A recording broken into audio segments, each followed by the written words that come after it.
អ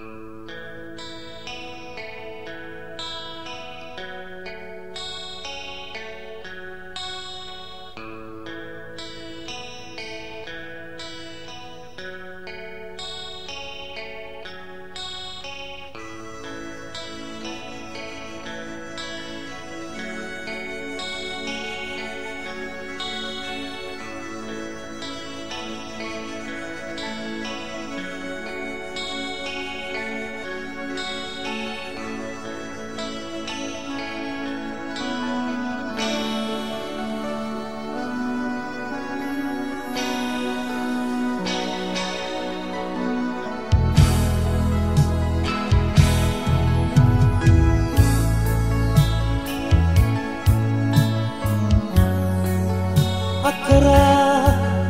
ចាជាថ្មីដូចរាត្រីរលោ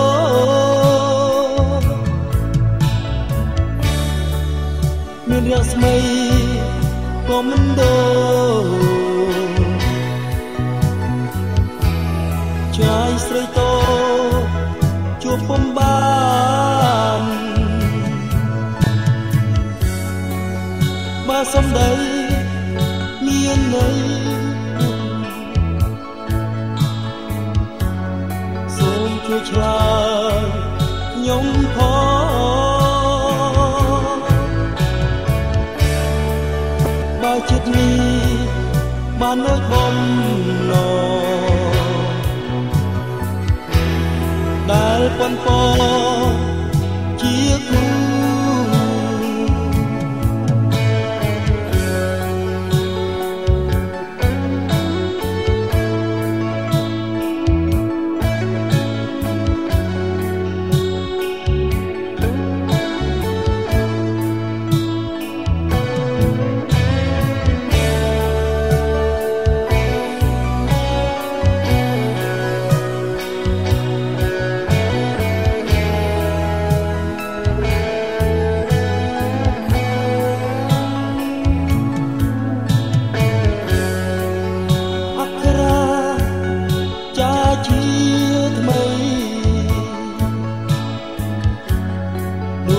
ត្រីរលោ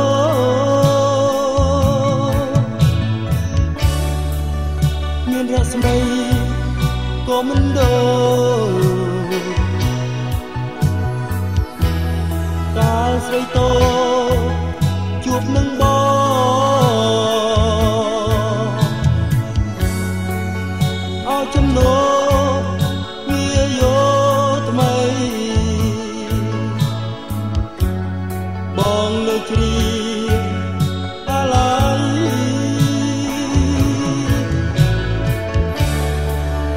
អក្ខរាចាទៅស្រីក្នុងរាត្រីរលោ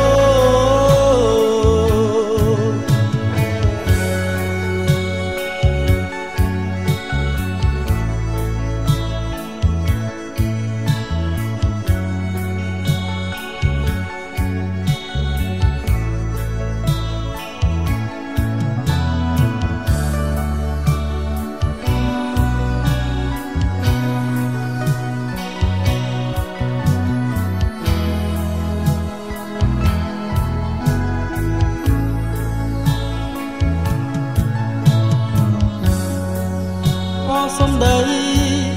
មានន័យពុះសូមជួយឆ្លើយខ្ញុំផងតើចិត្តនេះបាននៅបំណងតែប៉ុនប៉ង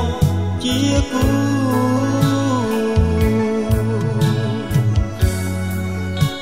ចំណោ